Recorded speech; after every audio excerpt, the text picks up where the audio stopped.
Hey guys, आज मैं आपको रूबिक क्यूब के कुछ ट्रिक बताऊंगा जो कि जैसे पहला ट्रिक नंबर 1।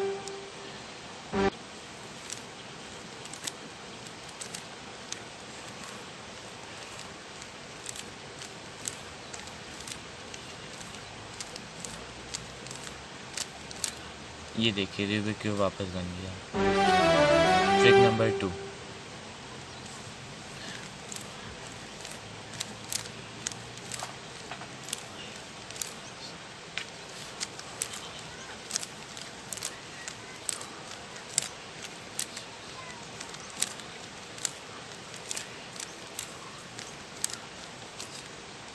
ये देखिए अभी रूबिक क्यूब ऐसे है और हम लोग इसको 3 स्टेप में सॉल्व कर सकते हैं।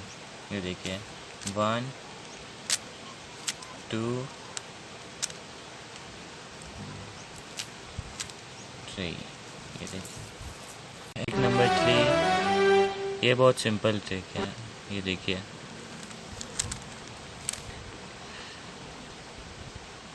आपको ये तीनों ट्रिक कैसा लगा कमेंट सेक्शन में बताइए और वीडियो को लाइक कीजिए और मेरे चैनल को सब्सक्राइब कीजिए और वीडियो देखने के लिए। Thank you.